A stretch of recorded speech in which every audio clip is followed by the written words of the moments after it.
Bonjour à tous, bonjour aux nouveaux, bonjour aux experts, bonjour aux passionnés, j'espère que vous allez bien. Bienvenue dans ce 34e conseil de la semaine. Aujourd'hui, au championnat d'Europe par équipe, la France a battu la Géorgie grâce à Alireza Firouzja. Je vous mets une petite photo, extrait du Twitter Europe Échec, avec le diagramme final de sa partie d'aujourd'hui. Il a sacrifié sa dame sur le cavalier en D8 pour faire cavalier F6 échec derrière, reprendre la dame et faire une fourchette à la fin. Et il passe au score stratosphérique de 6,5 sur 7 après cette victoire contre Jobava. Il a une performance à plus de 3000 Elo, il est virtuellement classé 2799 à égalité avec le numéro 2 mondial Ding Liren. Il lui reste encore 2 rondes dans ce championnat d'Europe pour devenir le plus jeune joueur de l'histoire à dépasser les 2800 Elo. Il a seulement 18 ans actuellement. Alors, retour au conseil de la semaine. Donc, mon objectif avec ces conseils de la semaine est de vous donner des concepts, des idées que vous pourrez utiliser à bon escient dans vos parties et d'améliorer votre compréhension des échecs. Dans cette vidéo, je vous propose une introduction à une notion complexe du jeu d'échecs. Il s'agit de l'initiative. On peut dire que l'initiative, c'est l'art de placer l'adversaire sur la défensive, mais à bon escient, pour pouvoir dicter le déroulement de la partie. Les grands joueurs apprécient beaucoup d'avoir l'initiative, certains plus que d'autres. Certains sont prêts à sacrifier plus que les autres pour avoir l'initiative, comme par exemple l'ancien champion du monde Mikhail Tal, qui était spécialisé dans cet exercice. On peut citer Garry Kasparov, évidemment. On peut citer Alexei Shirov, qui revient en force puisqu'il se rapproche des 2700 Elo, de nouveau à l'âge de 49 ans. Et puis Alireza Firouzja qui aime beaucoup l'initiative, tout comme son adversaire du jour, Badur Jobava. Mais dans cette vidéo, pas de partie de grand maître au programme. Ce serait un peu compliqué dans une simple introduction à l'initiative. Je vais utiliser des parties d'amateurs. On commencera par 2 exemples de lutte pour l'initiative dans l'ouverture. Puis on verra une partie jouée par l'un de mes élèves au Cap d'Agde, où l'initiative a changé de camp. Et on terminera comme d'habitude avec le à retenir et un exercice. Alors on va basculer en mode échiquier. Voilà, dernier mot pour dire que comme à l'habitude, la préparation de cette vidéo m'a pris plusieurs heures et je vous rappelle que je les publie totalement bénévolement. Notez que vous pouvez les regarder en plusieurs fois ou utiliser la fonctionnalité YouTube pour accélérer la lecture en multiplié par 1,25 ou 1,5. Vous pouvez aussi utiliser le chapitrage dans la barre de lecture pour naviguer à l'intérieur de la vidéo. On est parti, je vous souhaite un bon visionnage. Alors on va commencer par une partie viennoise, donc 2 exemples de lutte pour l'initiative dans l'ouverture. Donc je remercie Samir de m'avoir montré cette partie de Yanis. Donc on y va, E4, E5.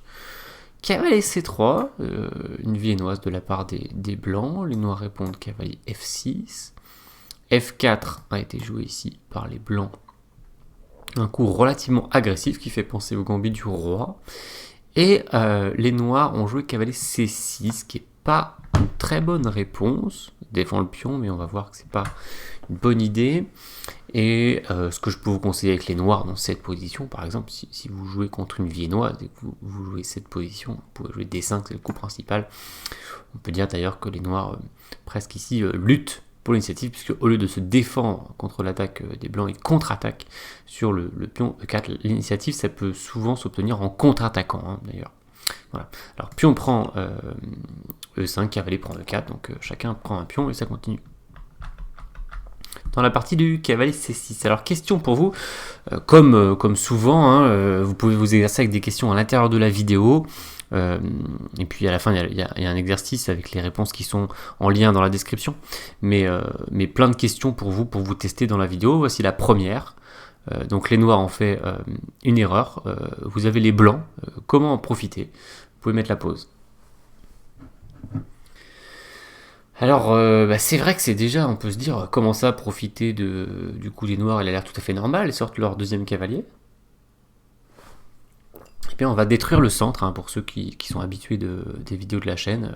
Vous avez déjà vu cette thématique souvent, notamment dans la défense Marshall, dans le gambit de la dame. C'est le cavalier qui vient défendre le pion, c'est pas très efficaces, puisque quand le pion prend, eh bien c'est le cavalier qui doit reprendre, plutôt qu'un autre pion par exemple. Et du coup, ce cavalier peut se faire attaquer par le pion D4, les blancs qui obtiennent le centre parfait, le cavalier qui doit rejouer par exemple là-bas. Et puis après pion E5, on se rend compte que ce cavalier est malheureux, car il n'a aucune case disponible ici à cause du cavalier en C3 et de la dame blanche. Il doit rentrer à la maison. Alors ce qui est assez amusant, que j'ai trouvé amusant ici, c'est que les blancs, ils ont une Halloween gratuite. Alors vous allez me dire comment ça, une Halloween? Alors là, je vais revenir au début, après les coups cavalier C3, cavalier F6. On va montrer que dans la 4 cavaliers, les blancs ont un coup hyper agressif, qui est le sacrifice de cavalier sur E5. Alors il n'est pas très bon, il est spéculatif, purement spéculatif. C'est pas un bon coup, mais c'est pour obtenir ce type de position. Et en cas de cavalier G6, eh bien on va faire E5 et ce cavalier doit rentrer à la maison. Alors là, la différence, c'est que les noirs, ils ont un cavalier supplémentaire contre un pion. Donc ça vaut le coup de rentrer à la maison dans ce cas-là. On n'est pas mécontent. Les noirs qui ont une pièce de plus, qui ont une position relativement solide dans l'ensemble, c'est vrai qu'ils vont prendre du retard de développement un peu, et que les blancs ont 2 pions dans le centre. Mais voilà, les noirs peuvent se défendre contre cette attaque, heureusement. Et donc ici, après F4, cavalier C6, c'est bien les blancs, ils ont sacrifié rien du tout s'ils font pion prend, qui était la réponse attendue, pour avoir le même type de situation. Notez que sur le cavalier là, on va attaquer le cavalier. Ouais, probablement. Alors c'est vrai que dans l'Halloween, on a encore le pion F pour envoyer, donc là c'est pas le cas. Donc probablement on va plutôt le faire comme ça ici. Voilà. Et de nouveau ce cavalier qui doit rentrer à la maison. Après on va probablement faire juste cavalier F3, on menacera de continuer, voilà. Et là on n'a rien sacrifié, donc c'est ça qui va être assez fantastique pour les blancs, jouer comme ça par exemple. Bon, dans la partie, il y a eu F5. Partie d'amateur, je rappelle. Grosse erreur, énorme erreur. Énorme erreur, alors que là encore on pourrait se dire, bon bah les blancs avancent avec leurs pions. Donc c'est là qu'on voit que avancer c'est pas toujours la solution aux échecs, c'est pas toujours une bonne idée. C'est ce qui est dur d'ailleurs, c'est que des fois on nous conseille d'avancer et des fois on nous conseille de pas avancer. Donc c'est pas facile de s'y retrouver. Et dans la question de l'initiative, il y a aussi un petit peu cette question qui traîne et qui est pas évidente. Mais on va voir que c'est pas tellement la question d'avancer, c'est plutôt la question d'attaquer l'adversaire. Donc là les blancs n'attaquent rien. Donc il laisse les mains libres aux noirs. Et donc question pour vous, deuxième question. Vous avez les noirs, quel est votre coup préféré? Vous pouvez mettre la pause. J'espère que tout le monde a envoyé D5. Alors des fois on peut s'en prendre au pion qui est un peu trop avancé par rapport au reste de son armée. En faisant un coup comme G6, c'est vrai. Mais là D5 c'est tellement mieux. On attaque le pion central en plus de l'adversaire, donc on le laisse pas vraiment respirer. Et puis c'est vrai que si on fait G6, on attaquait pas vraiment le pion, on menaçait plutôt un échange, alors que là on attaque le pion en E4. Alors c'est vrai qu'il peut nous prendre. Les blancs dans la partie ils ont joué défensivement, ils ont fait pion D3. Ils auraient certainement dû prendre, cavalier prend, mais les blancs sont très mal ici. Le pion est attaqué par le fou. C'est pas très facile de défendre, par exemple si on fait pion G4, on se prend dame échec, c'est assez terrible. On va être déroqué. J'ai mis un exemple, dame F3 pour essayer de défendre ce pion. Cavalier D en B4 menace la fourchette, roi tour. Donc admettons que les blancs tentent de défendre cette fourchette avec le fou en D3, bien il y a le deuxième cavalier qui arrive, qui attaque la dame, qui menace la fourchette avec l'autre cavalier. Donc il faudrait défendre avec la dame par exemple ici, pour défendre comme ceci, en attaquant le pion. Et il y aurait cavalier prend D3 échec. La dame reprend pour continuer à protéger contre la fourchette, et puis fou prend F5. Le coup de massue qui arrive à la fin, le fou qui attaque la dame, il est protégé par le cavalier qui empêche également l'échec en B5, et le prochain coup sera certainement cavalier prend pion, échec et fourchette finalement. Donc les noirs gagnent cette partie. Donc E prend D qui, dans cet exemple, ne donnait pas satisfaction non plus pour les blancs. Il y a eu D3. Il a fait fou en B4 avec les noirs, c'était plutôt une bonne idée parce qu'il développe et il attaque toujours ce pion qui est attaqué 2 fois, qui n'est pas protégé 2 fois car ce cavalier est cloué, donc il est protégé une seule fois. Voilà. À noter que le coup D4 qui prend beaucoup d'espace au centre était également un coup raisonnable, mais je trouve bien, et on attaque aussi quelque chose, donc les blancs doivent faire un coup, mais ça ferme un peu la position, donc mieux souvent de mettre la pression comme ça et de menacer finalement d'ouvrir. Voilà. On va le voir d'ailleurs dans la partie. Les blancs ont fait une erreur à 3. En cas de fou des deux pour déclouer, bah, ça réglait pas tellement la question, parce qu'après fou prend, pion prend, et bien les noirs ont gagné un pion, et blancs ne peuvent pas se venger sur ce pion, parce qu'il est protégé. Puis après pion prend, il y aura simplement cavalier prend 4 qui pourrait arriver. On peut échanger les dames en intermédiaire si on a envie, parce que de toute façon ça va être très bien, on va prendre là, on va menacer de prendre là, donc parfait. Donc difficile pour les blancs, ici la position des blancs, croyez-le ou non, mais après 5 coups est déjà perdante.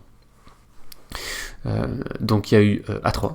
Et là, les noirs ont relâché toute l'initiative qu'ils avaient pris dans les 2 coups précédents, en faisant D5 qui était très bien joué, qui attaquait le pion, et fou B4 qui attaque également le pion grâce au clouage.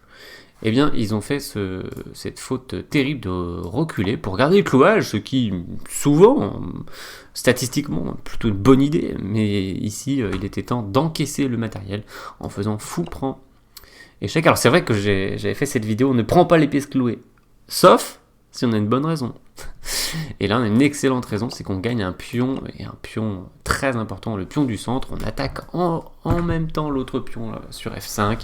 C'est une catastrophe pour les blancs. Ils ont perdu un pion vraiment sans compensation.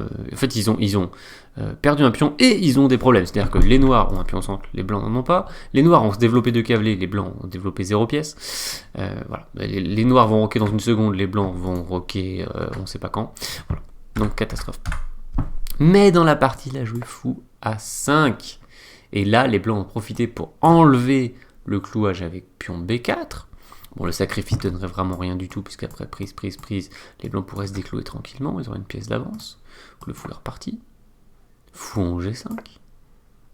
Les blancs qui profitent d'avoir repoussé les noirs pour eux-mêmes avancer et créer une menace que les noirs n'ont pas identifiée, mais ils ont répondu, c'est assez amusant, ils ont fait la même erreur que les blancs ont fait tout à l'heure, ils ont répondu un peu sans doute, voilà, automatiquement, c'est la main qui a joué.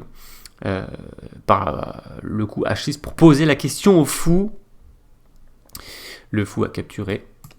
À noter que en cas de fou H4, bon, c'est pas bien joué parce qu'on laisse les noirs régler le problème de leur pion qui était attaqué, mais juste je voulais montrer que G5 n'était pas possible cette fois, n'était pas possible. Non, ça aurait pas été pareil que de l'autre côté, puisqu'il y aurait eu la prise en passant, il faut jamais oublier la prise en passant, qui aurait renouvelé le clouage. Voilà, juste pour dire que G5 n'était pas bien, mais dans la partie les blancs on fait fou prend, la dame a repris et les blancs ont encaissé le pion central, et c'est le contraire qui s'est passé. Donc vous avez vu, ça peut changer de camp très vite, l'initiative. Les noirs auraient pu gagner le pion central, finalement ce sont les blancs qui ont gagné le pion central, suite au coup malheureux de repli de fou à 5 des noirs.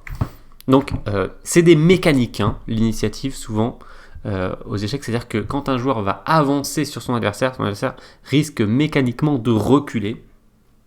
Alors pour ceux peut-être qui font aussi des sports de combat, il y a cette notion, je pense qu'on retrouve. Je suis pas spécialiste, mais voilà, j'imagine bien que dans des sports comme le judo par exemple, ou d'autres sports de combat, quand un avance, l'autre a plutôt tendance à reculer, parce que les deux peuvent pas avancer en même temps, sinon ils se rentrent dedans. Enfin, c'est aussi ce qui se passe parfois, mais ils peuvent pas faire tout le temps ça, quoi, hein. Donc il y a des mécaniques, il y a des dynamiques, en fait, on peut dire, qui se produisent, et là voilà ce qui s'est passé. Donc les noirs reculent et les blancs avancent 2 fois de suite, et les noirs passent un peu en mode défensif avec ce H6 là, et ils se font avoir et ils perdent leur pion. Je veux juste vous montrer un joli coup que j'ai découvert à l'analyse ici. Au lieu de H6, les noirs ils avaient le spectaculaire cavalier prend E4 qui sacrifie la dame, mais en cas de fou prend, il y aurait fou F2, échec, roi E2 et cavalier D4, et je pense que si vous l'avez déjà vu, vous avez reconnu instantanément ce tableau de maths qui est le mat de Le Gall. Voilà, normalement c'est les blancs qui font le mat de Le Gall, mais là on a la version avec les noirs, très, très jolie. Attention, c'est pas aussi simple que ça. Après le sacrifice cavalier prend E4, donc si les blancs prennent, eh bien les noirs peuvent prendre le fou. Par contre, il y aurait encore cavalier prend qui défend et qui attaque la dame, et ça, il fallait avoir prévu la réponse F6, et maintenant on attaque 2 pièces en même temps. Alors c'est un peu chaud, parce qu'il y a aussi la dame qui peut venir faire échec, et il faut répondre au E7, et on attaque toujours 2 pièces en même temps. Voilà, donc ça c'était une variante compliquée, je vous la montre comme ça en annexe, parce que je la trouvais très jolie, notamment ce mat de Legal qu'on voit rarement côté noir, hein. On va pas se mentir. Déjà rarement côté blanc, alors côté noir, encore moins. Donc j'ai été assez content de le découvrir dans cette partie qu'on m'a montré, voilà, que Samir m'a montré, partie d'amateur. Donc j'espère que vous avez vu les dynamiques à l'œuvre dans cet exemple, hein, de viennoise. Donc cavalier C6 qui laissait les blancs prendre E5 pour prendre l'initiative avec D4. Les blancs ont relâché complètement l'initiative en faisant F5. Les noirs ont pris l'initiative. Les blancs passent sur la défensive. Les noirs attaquent. Les blancs passent sur la défensive, mais qui défend rien du tout en fait. Et les noirs auraient dû encaisser le pion comme ceci, avoir une excellente position après qu'ils aient reculé. Bien, ce sont les blancs qui ont profité pour avancer. Et là, les noirs auraient dû... alors cavalier prend 4, c'est très joli, mais dans le doute, les noirs pouvaient par exemple avancer. C'est un peu dommage pour le fou en B6, mais c'est une option de jeu pas déraisonnable non plus, sinon on peut prendre sur E4. Mais c'est vrai qu'on est embêté parce que dans les deux cas, le cavalier va soit reprendre, soit venir là, et un peu nous taquiner sur F6. Bon, c'est pas la fin du monde, mais c'est un peu désagréable. Voilà, là on s'est fait un peu contrer, et ça nous oblige quasiment à trouver voilà, ce genre de coup. Allez, deuxième exemple, sans plus tarder. Donc un exemple dans la sicilienne.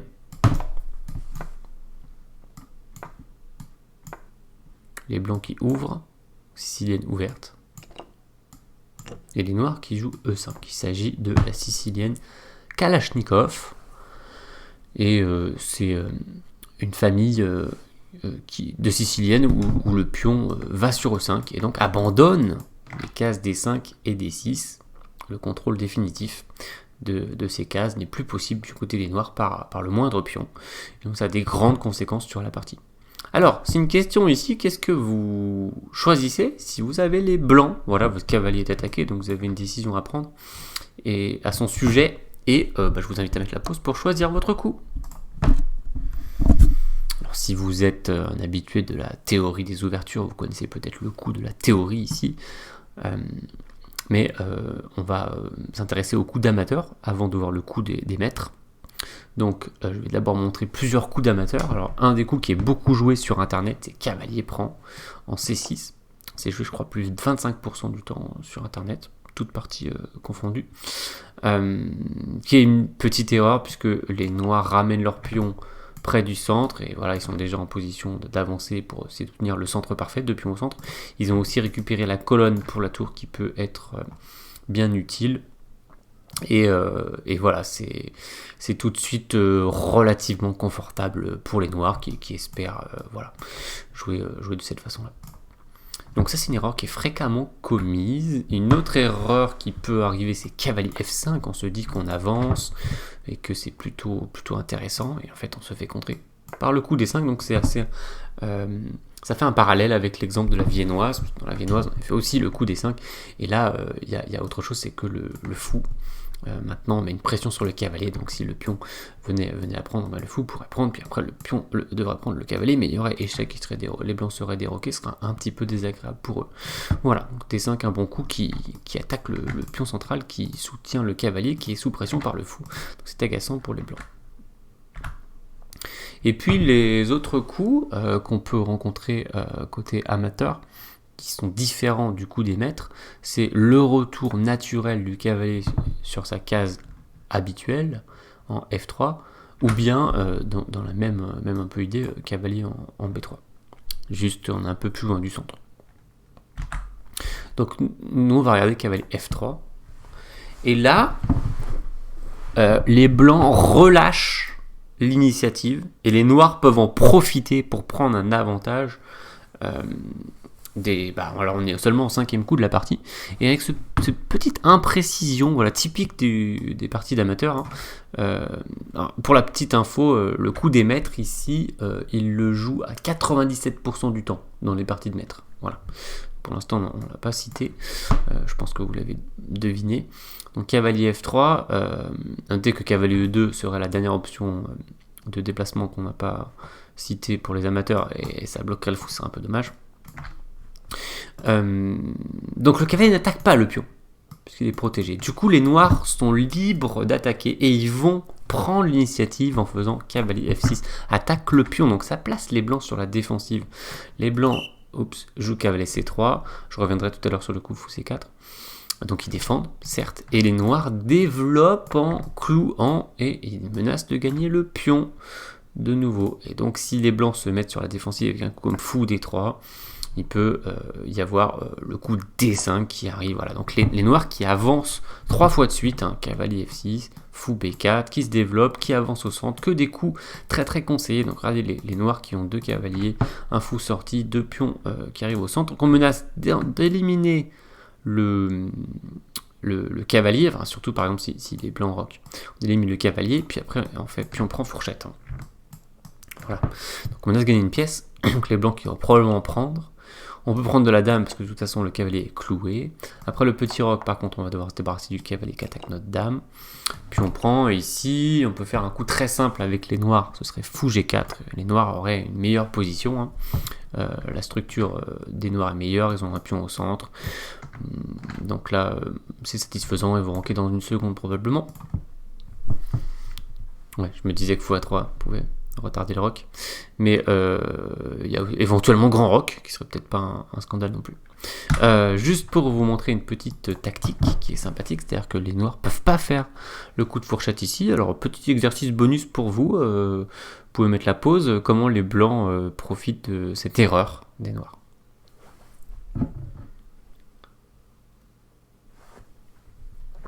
Alors si vous avez du tour E1, malheureusement ça ne fait pas le job. Certes ça cloue temporairement, mais après le petit roc, le clouage disparaît et cette fois la pièce est perdue. Les blancs qui subissent la fourchette sans pouvoir réagir correctement. Et donc si vous avez trouvé le coup fou pour E4, félicitations, c'est le coup qui sauve, et qui non seulement sauve, mais même prend un petit avantage, enfin gagne un pion pour les blancs. Donc en cas de cavalier prend, évidemment la dame serait perdue. En cas de dame prend, on peut dire, évidemment aussi la dame subirait le clouage sur le roi qui n'a pas roqué, donc la dame serait perdue contre la tour. Et puis en cas d'échange en D1, les blancs feraient le coup intermédiaire fou prend cavalier échec, puisque le fou était en prise par le cavalier, donc il faut d'abord enlever le cavalier en C6 sur échec et puis après prendre la dame. La dame peut aussi repartir en arrière, mais c'est pas mieux. Et donc par exemple pion prend et tour prend, et ici c'est un pion d'avance pour les blancs. Certes il est doublé, mais les noirs qui espéraient prendre l'avantage ont complètement raté en se précipitant un peu avec E4. Donc on peut dire que E4 c'est un peu un coup, on se dit on place l'adversaire sur la... Enfin là c'est plus que placé sur la défensive, on espérait gagner une pièce et on s'est fait avoir. On s'est promis de revenir ici. Après cavalier F6, on a observé le coup fou cavalier C3 et fou B4, mais je voulais montrer ce coup typique d'italienne, cette idée d'italienne qui sacrifie le pion sur E4 pour essayer d'en profiter. Eh bien les noirs, croyez-le ou non, relèvent le défi, c'est leur meilleur coup probablement. Ils prennent sur E4, et alors les blancs peuvent pas profiter aussi facilement que dans une italienne.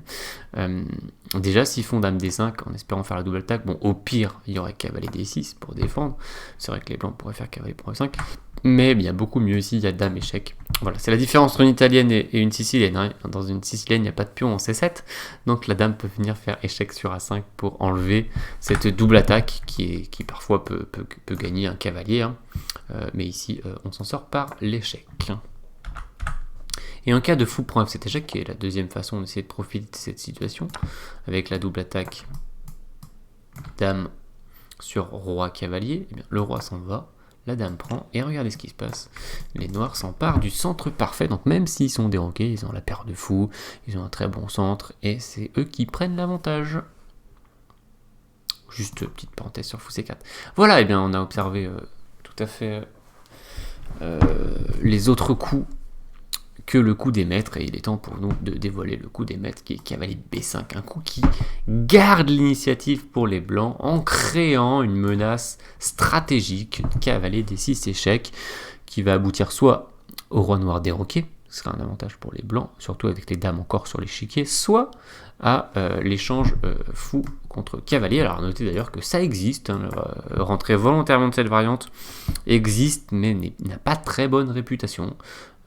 Faut vraiment bien savoir ce qu'on fait avec les noirs quand on fait ça, puisqu'on laisse la dame rentrer chez nous et on essaie de la combattre avec notre propre dame. Mais voilà, il y a pas mal de coups qui peuvent être bien pour les blancs. On peut citer dame C7, la dame qui s'installe dans le camp adverse, ou bien le simple retour de la dame sur la case départ. Et les noirs qui ont quand même fait beaucoup de trous dans leur position, en plus de donner la paire de fous. Donc c'est vrai qu'ils sont en recherche d'une initiative, d'ailleurs. Ici, c'est une ouverture pour essayer de prendre l'initiative avec les noirs. C'est pas facile à jouer, il faut que les deux couleurs sachent comment jouer ici. Hein. C'est une ouverture un peu compliquée.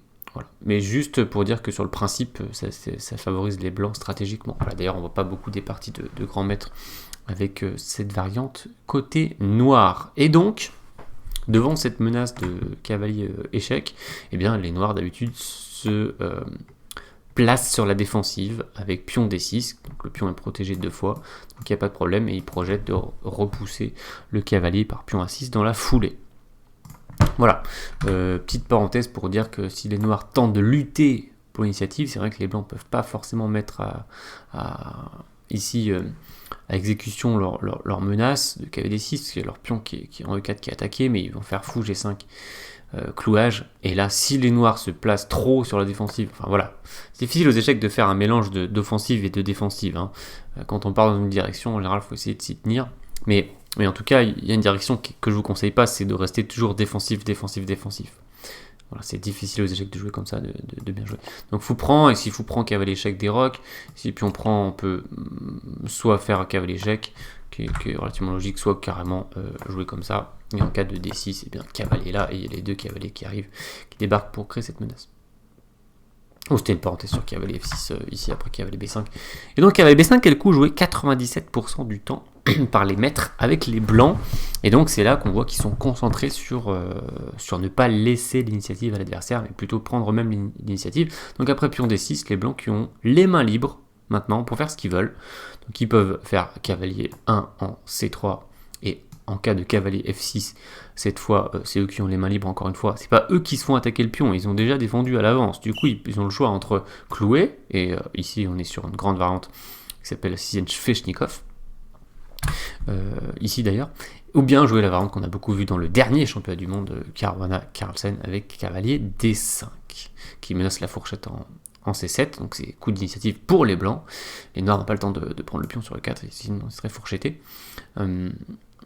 D'ailleurs, est-ce que j'en profite pour vous montrer un petit mat comme ça, juste en passant, que j'avais pas préparé. Si les noirs bougent leur roi, ils se font mater comme ça, c'est plutôt élégant, donc je vous montre. Voilà, donc après cavalier D5, les noirs qui devraient prendre, et après puis on prend, le cavalier doit partir quelque part. Et donc les blancs qui ont encore l'initiative pour l'instant, et après les noirs qui essaient de récupérer aussi. En fait, ils essaient de jouer souvent avec F5 dans ce type de position pour avoir un beau duo de pions qu'ils peuvent des fois utiliser de plus en plus pour avancer. Ou bien les blancs peuvent jouer à la place de cavalier 1 C3, pion C4 pour verrouiller la case D5. On avait vu plusieurs exemples où les noirs faisaient pion D5 tout à l'heure. Bon bah là c'est fini hein, pour l'instant, il n'y a pas de pion D5 au menu côté noir. Donc ils peuvent certes attaquer le pion, mais après cavalier là, il n'y a pas de problème pour les blancs. Le cavalier va repartir ici, puis souvent il va se repositionner un peu comme ça. Et puis la partie continue, et les blancs ont verrouillé la case D5 avec leur étau de Maroczy. Voilà pour la sicilienne. J'espère que cet exemple vous aura appris des choses. Donc si on revient en arrière avec le cavalier, on laisse l'initiative. C'est pareil si on fait cavalier B3, hein. Il nous attaque le pion. Si on défend, il nous attaque, on est embêté. Hein. Voilà, je pense que je vous ai montré la plupart des variantes que je voulais vous montrer. Oui, on n'a pas parlé de fou des deux, mais c'était un peu compliqué. Les noirs, ils peuvent encaisser ce pion, et il y a des complications. Juste un piège que je vous montre. Voilà, si les blancs croient récupérer leur pion de cette façon-là, et bien après cavalier prend, il y a dame échec, et la double attaque gagne le cavalier côté noir. Voilà, c'était un petit complément comme ça. J'aime bien les petits compléments. Bon, je vois que la vidéo fait déjà pas mal de temps, donc on va sans plus tarder se diriger vers la partie de l'un de mes élèves. Il s'agit de Simon. On va se positionner de son côté. Il a joué ça au Cap d'Agde pendant les vacances de la Toussaint. Et il y avait une lutte pour l'initiative. Alors, je ne vais pas passer trop de temps sur la partie, juste pour que vous voyez la dynamique qui a changé en quelques coups. Il avait vraiment très bien joué le début, il avait pris l'initiative, puis ensuite il a fait des coups défensifs et son adversaire en a profité pour avancer sur lui jusqu'à complètement réussir à lui marcher dessus. Allez, on y va. Donc il avait les noirs, son adversaire a ouvert par E4, il a répondu par une sicilienne. Alors c'était un joueur de défense Alekhine pendant très longtemps, Simon, et puis il est passé récemment à la sicilienne, et puis il a trouvé ça tellement facile à jouer qu'il s'est dit je vais la garder. Cavalier F3, il a joué la Najdorf en plus, hein. Il a choisi la plus simple, et il a dit c'est tellement facile la Najdorf. J'ai dit ah bah ok cool, continue à jouer la Najdorf, si c'est si facile que ça. Les blancs jouent C3 dans cette partie, un peu en style à la pine, pour jouer avec D4, cavalier F6 attaque le pion, fou en E2 tendant un piège grossier. Si les noirs s'emparent du pion comme des gourmands, et bien après dame à 4 échecs, c'est eux qui perdent le cavalier, on retrouve cette thématique. Simon n'est pas tombé dans ce piège, il a fait cavalier en C6, qui est toujours un petit peu délicat, parce que les blancs peuvent jouer le vicieux D4, et après pion prend, on peut toujours pas prendre ce pion, enfin en tout cas on peut, mais c'est risqué, car après ça, si on bouge le cavalier, on se reprend le coup de dame échec, du coup on doit faire un échec en intermédiaire, et c'est tout de suite très compliqué. Donc cavalier C6, les blancs ont joué modestement, pion D3, j'étais plutôt étonné. Pion G6, petit roc. On va faire l'ouverture rapidement, puisque au début, les deux joueurs ont relativement logiquement sorti leur pièce. A4 pour empêcher B5, du coup B6, cavalier bien sûr F1, fou en B7, cavalier en G3. Je suis pas si convaincu par le placement de ce cavalier qui est muselé par le pion en G6. Bon, je comprends qu'il veut protéger ce pion pour que les blancs préparent ce coup avec peut-être fou F1. Tour en C8. Tour en B1, dame en C7, relie les tours, fou F4. Ok, c'est à partir de là que vous allez voir que Simon avec les noirs, alors pour l'instant voilà, les deux joueurs qui ont joué de manière logique, qui ont sorti toutes leurs pièces, qui ont roqué, qui ont pas tout à fait encore relié les tours côté blanc, mais ça pourrait venir rapidement avec un petit coup de dame. Et à partir de là, les noirs vont avancer, ils vont prendre l'initiative, ça va très bien marcher. Donc il va commencer par pion E5 attaque le fou vient ici, il va l'attaquer encore, le fou va repartir. Là il va faire un bon coup pour prendre l'initiative, vous pouvez le chercher en mettant la pause si vous voulez. Il a fait D5 en avance au centre, j'ai beaucoup aimé ce coup. La dame vient en C1 pour attaquer sur H6, les noirs se défendent typiquement avec roi H7, il y a eu pion H4, les blancs qui essaient d'attaquer. Les noirs qui ont choisi pion D4 prend l'espace, le fou est reparti, il y a eu pion B5, donc il avance encore, hein. Avec les noirs ici, on voit beaucoup de pions noirs qui avancent, il y a eu pion prend, H5, les blancs qui essaient d'attaquer, tour C en D8 que j'ai plutôt bien aimé, cavalier en H4, et là les noirs qui trouvent une belle idée, C4, intéressant, alors ça marchait pas 100%, parce que les blancs auraient pu essayer de faire ça, mais l'idée c'était de passer des trois intermédiaires, mais ça a très bien fonctionné dans la partie puisque les blancs se sont sentis, enfin je sais pas, ils n'ont pas vu la menace ou bien ils ont voulu contre-attaquer un peu trop fort de l'autre côté, ils ont surréagi, ils ont joué F4 et les noirs qui en profitent pour prendre en C3, puis on prend et prendre en D3 et gagner un pion très important. Et après, il y a eu pion prend intermédiaire, échec, pion prend, et le fou est parti sur F3. Le bilan, c'est que les noirs ont gagné un pion, et pas n'importe quel pion, ils ont un très très beau pion passé en D3 à 2 cases de la promotion, donc super opération ici pour les noirs qui ont une position avec un gros avantage. Mais c'est pas si facile les échecs, hein, parce que la position est assez chaotique. Il y a pas mal de pions qui peuvent encore, enfin voilà, beaucoup de pions ont avancé, presque tous les pions du jeu ont avancé, hein, à dire vrai, il n'y a que le pion en G2 qui est sur sa case départ, du coup ça donne des positions plutôt ouvertes et pas si faciles à... Enfin il y a eu aussi des échanges de pions, c'est pour ça que la position est ouverte, parce qu'on peut avoir tous les pions qui avancent, mais des positions fermées.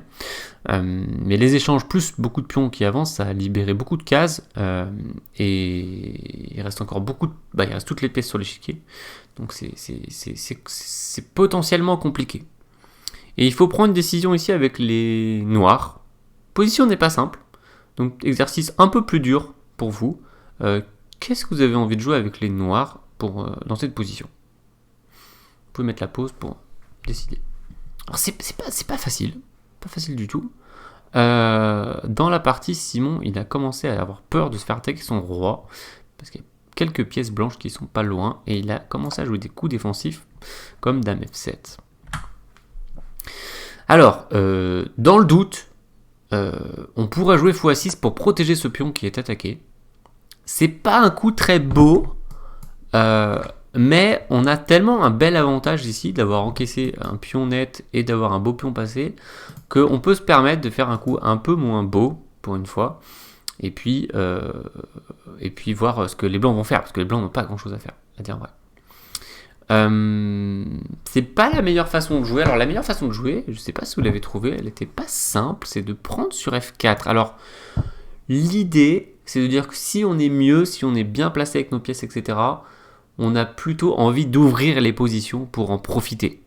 Donc là, ça part un peu de cette logique-là, de dire on ouvre et regardez, il y a 2 cavaliers sur le bord, donc si ça s'ouvre et qu'il y a un gros combat au centre, les cavaliers seront loin de l'action quand même. Aussi, n'oublions pas que les blancs ne sont pas très très bien positionnés avec leurs pièces, la dame en C1, c'est pas très actif.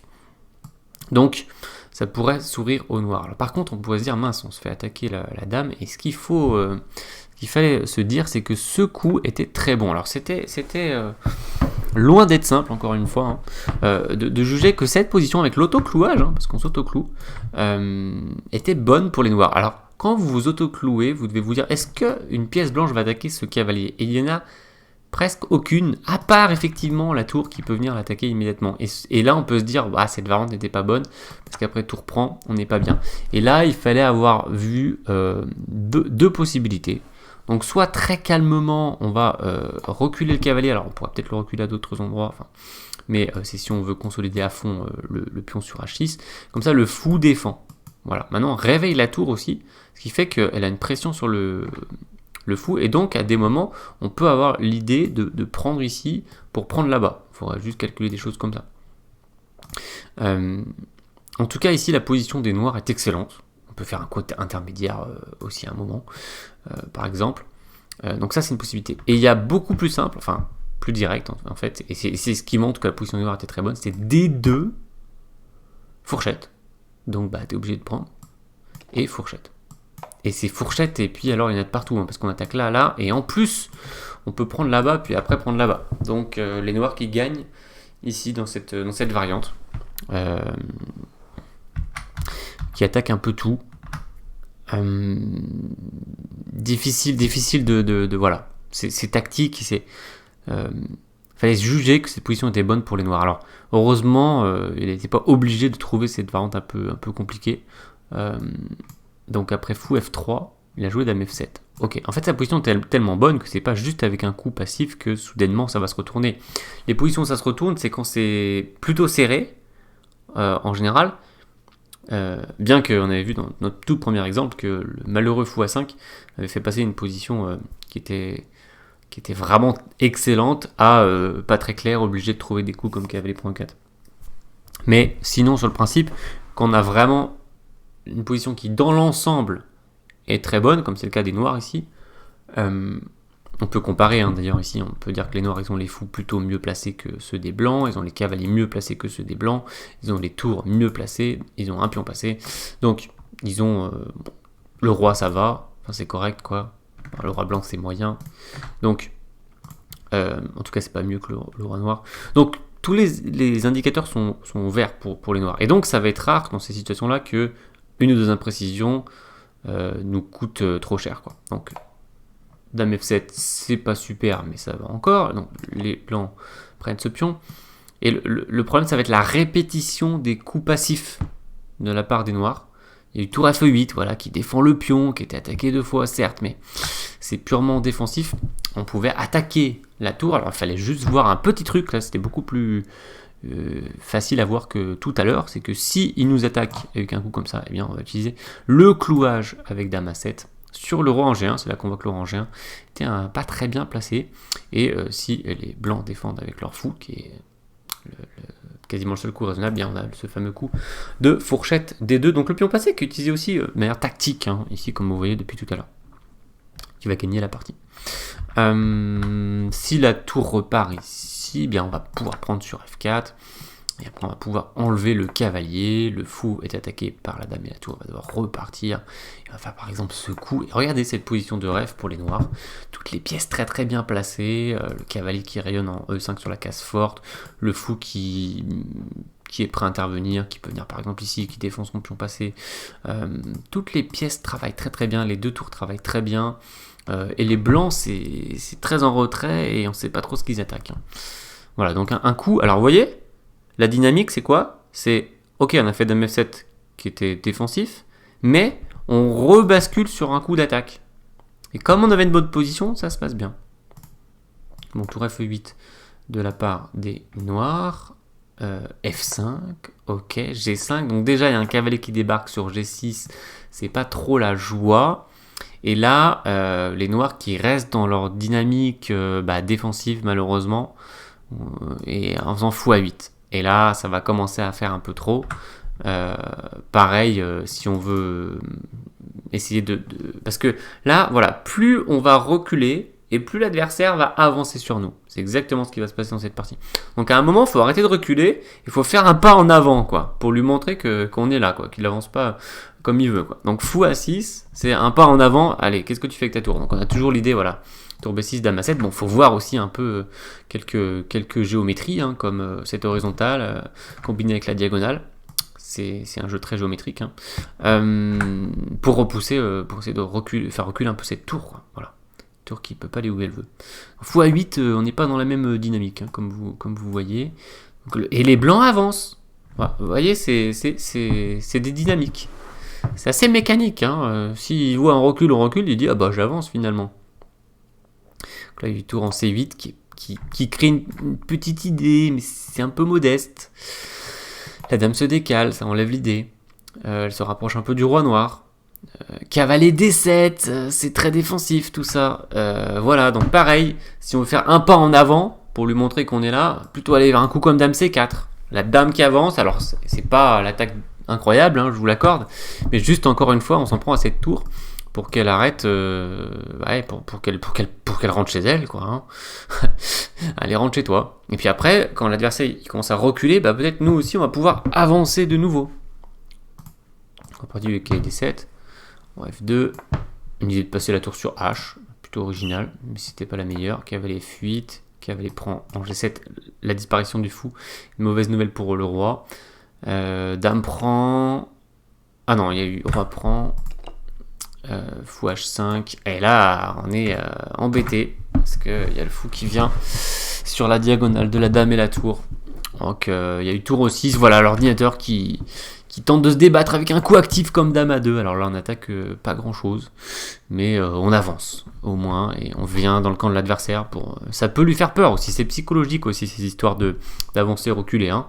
Quand l'adversaire avance sur nous, on se dit oh là là, et puis on a tendance à se placer psychologiquement sur la défensive. Donc ça fait une passerelle avec le précédent vidéo de la précédente vidéo conseil de la semaine, celle de la semaine dernière. Il y avait aussi ces questions de, voilà, quand l'adversaire fait un coup où il recule, on a l'impression qu'il nous attaque pas, et puis en fait il peut aussi nous attaquer en reculant.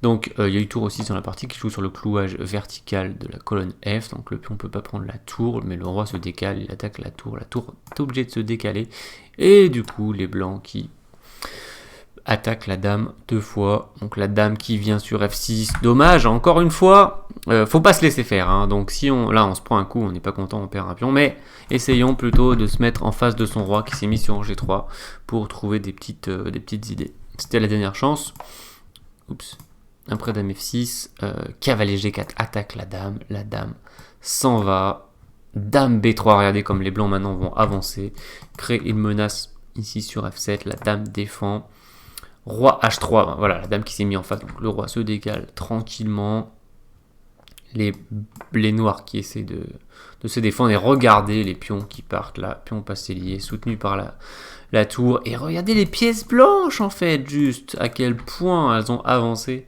depuis simplement une dizaine de coups, une douzaine de coups, allez. Une douzaine de coups, c'était notre thématique, voilà, on était tout à l'heure, il y a 13 coups on était là. Et regardez, les pièces blanches, elles étaient quand même très très loin. Et maintenant, au 39e, on est en train de se prendre E5 et de se faire marcher dessus. Ça s'est fini en quelques coups. Il y a eu F6 échec. Cavalier prend H6. Il avance encore. Il menace la fourchette avec son cavalier. Il a fait l'échec. Sacrifice. La dame s'est décalée. Échec et mat.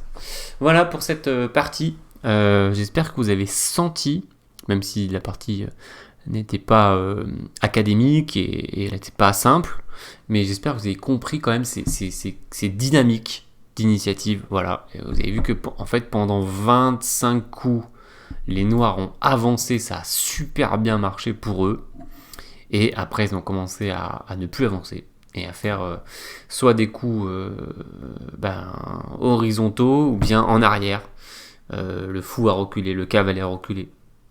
Et les blancs, en voyant ça, ils se sont dit, maintenant, on va pouvoir avancer. Et ils ont très bien joué d'ailleurs, les blancs, à partir de là. Hein. Et ils ont pris leur chance et ils ont gagné la partie. Donc bien joué de la part des blancs. Donc là, on est sur une zone de classement aux alentours de 1400-1500 Elo. Hein, pour vous donner un ordre d'idée. Et bien, voilà pour les exemples que je voulais vous montrer. Il est temps de passer au à retenir avant l'exercice.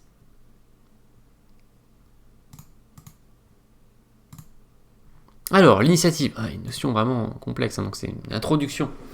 L'initiative, peut-être que je ferai une vidéo avec des parties plus compliquées, des parties de grand maître, peut-être des parties de Shirov, j'en ai prêt. Il en a joué des belles là, récemment, Shirov. N'hésitez pas à aller les voir. Alors, l'art de placer l'adversaire sur la défensive, mais à bon escient, c'est ce qui n'est pas facile. Hein. Alors, j'ai mis 5 points. Alors, premier, si vous avez le choix, préférez un coup actif. Bon, là, on ne peut pas faire beaucoup plus simple que ça comme conseil. C'est vraiment un bon conseil. C'est-à-dire que quand vous avez le choix entre plusieurs coups, et essayez de voir le plus actif. Ça va souvent vous rendre service. Voilà. Donc, un coup qui attaque peut placer l'adversaire sur la défensive. Mais quand même, faites pas n'importe quel coup. Voilà, c'est ça qui est pas évident hein, aussi. Hein, c'est pas de commencer à faire des coups d'attaque à gauche, à droite, dans tous les sens, n'importe quand, dès qu'on peut. Faut conserver une harmonie générale de la position. Et vous devez vous assurer, alors j'ai mis de la solidité de votre coup. En fait, c'est plutôt le fait qu'il soit fondé stratégiquement. Voilà, que votre pièce aille pas sur une case trop bizarre. Mais c'est vrai que là, on peut rien faire, hein, c'est-à-dire que c'est imparable. Quand vous attaquez quelque chose, vraiment, hein, vous créez une menace sérieuse de prendre quelque chose, par exemple, et bien votre adversaire est obligé de se défendre. Mais c'est un peu comme le coup d'échec.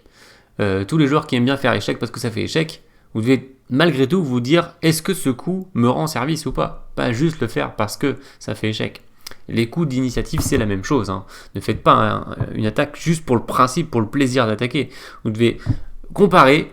C'est toujours ça les échecs, hein. Comparez vos coups et choisir. Voilà. Et si vous avez le choix entre plusieurs coups, c'est notre exemple de cavalier B5 hein, dans l'ouverture, et bien là vous pouvez peut-être plutôt vous orienter vers des coups qui vont réduire les options. Parce que c'est ça aussi l'initiative, c'est réduire les options de l'adversaire. Comme il se fait attaquer, il a moins de choix. Et il va devoir soit se défendre, soit chercher une contre-attaque qui va être peut-être plus périlleuse pour lui. Donc dans le doute, préférez les coups d'initiative plutôt que d'encaisser du matériel. C'est souvent ce qui est difficile à choisir aux échecs. Hein. C'était le grand maître Miral Gourevitch qui avait parlé de ça. Il disait le plus dur aux échecs, c'est savoir quand est-ce qu'on doit plutôt prendre du matériel ou plutôt jouer pour l'initiative. Mais bon, le conseil que je vous donne, moi, c'est plutôt de jouer pour l'initiative. C'est comme ça que vous allez être plutôt récompensé. Voilà. Donc c'est un peu le penchant de quand je vous avais conseillé de ne pas accepter les gambits parce que vous donnez l'initiative à votre adversaire. Et c'est plus facile à jouer avec l'initiative jusqu'à un niveau assez élevé en fait. Voilà.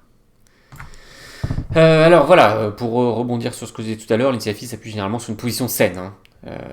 C'est pas facile de garder l'initiative si notre position est suspecte. Et puis pour finir, ça marche aussi en finale, cette histoire d'initiative.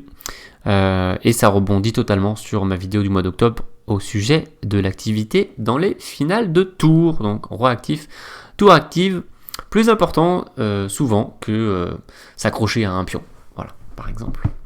Donc j'espère que c'était assez clair comme récap. On va passer à l'exercice.